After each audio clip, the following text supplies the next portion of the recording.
Hey guys, welcome back to my YouTube channel. I'm Zach, and today we're going to be installing these Xotic Performance head studs on my 2019 Ram 2500 behind me. These head studs are a great purchase for anyone that's wanting to install an aftermarket turbo, if you're on the factory system, or anything in between. On these trucks, one of the weakest links aside from the transmission is the factory head bolts.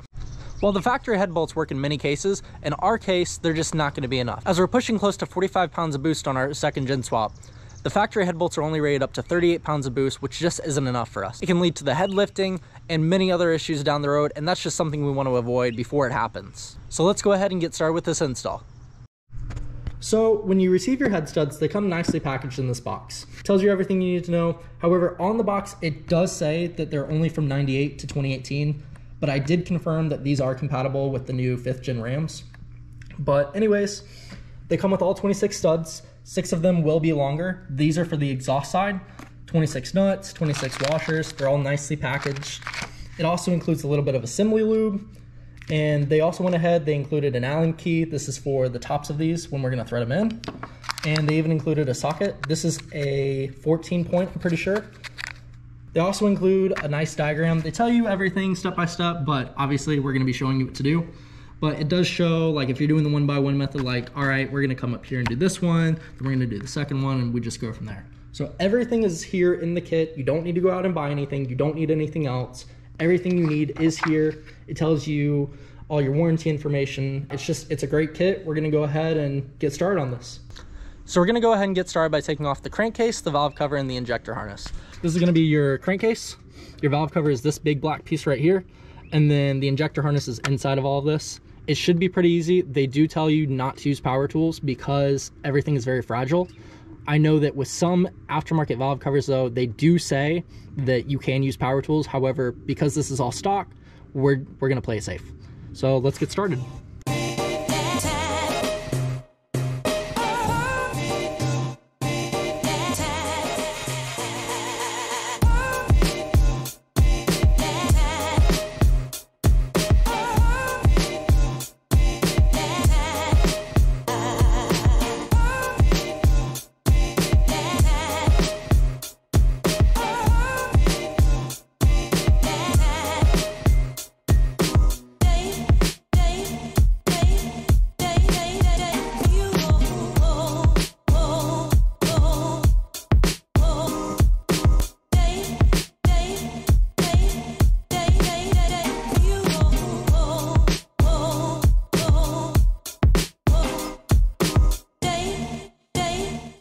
All right, so as you just saw, we just finished pulling off the crankcase and the valve cover. So essentially what we have left is we've got to remove the ignition harness. So essentially what they say online is be very careful. These things do break if you don't use caution. So what we're gonna go ahead and do is we're gonna use just hand tools again, and we're gonna carefully take apart the whole harness. We're gonna take it out, and then we're gonna go ahead and start removing the rockers. That way we can start getting the new head studs in. I also want to note for anyone that's using the factory valve cover, you do have these. They're a little bit difficult to get to, as you could probably see in the video. These are a 19mm wrench to get off. I'm not fully sure what they do. I'm pretty sure they're part of the crankcase ventilation system. However, you just take these off, you can put them to the side. Just be careful, don't get anything in them, as you don't want to mess up anything for the future.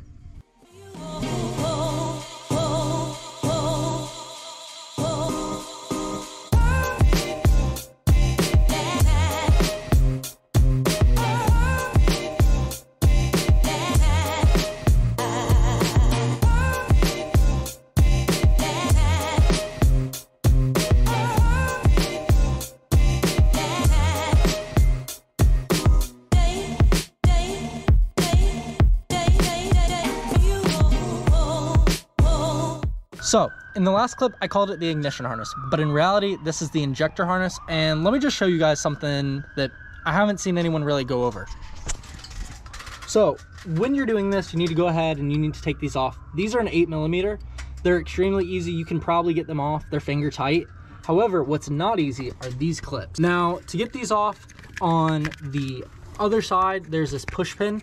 So you're gonna wanna push this in from either the bottom or you're gonna wanna push it in from right about here. And then you're going to want to grab a pry tool similar to this one, and you're going to want to push as you're pulling up. So you're going to want to push on this clip and pull up at the same time. If you don't do this, you're gonna struggle. We just spent probably the last 15 minutes trying to get just these clips out. So take your time, don't break anything. They do come out, they do require a lot of pressure. So take your time, be patient, and let's continue.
All right, so as you saw in our last clip, we ended up taking all of the cam rockers out. So we've got all of them out.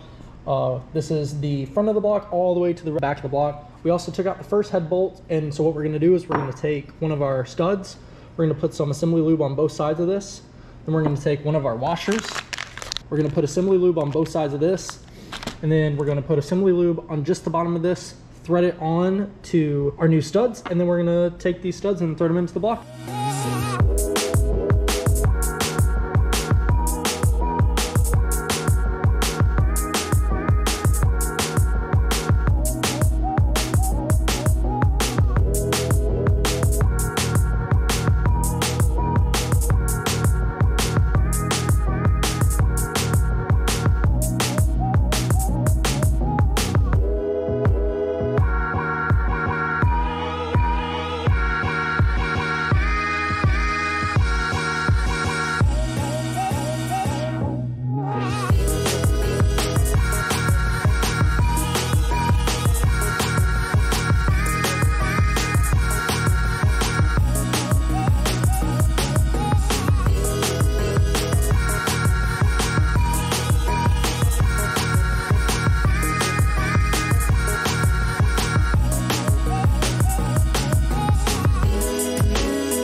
All right, so as you can see, it's pitch black outside. It's currently midnight.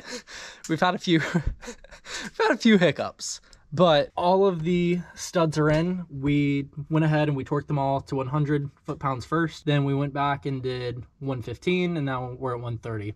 So everything's done. I do want to point out the one behind this coolant riser in the back is a pain to get out. However, if you use a longer socket, it makes it a lot easier. But as far as the rest of it, it was relatively easy. Would I do it again? No. But I'm glad that it's done, and now we're gonna put it all back together.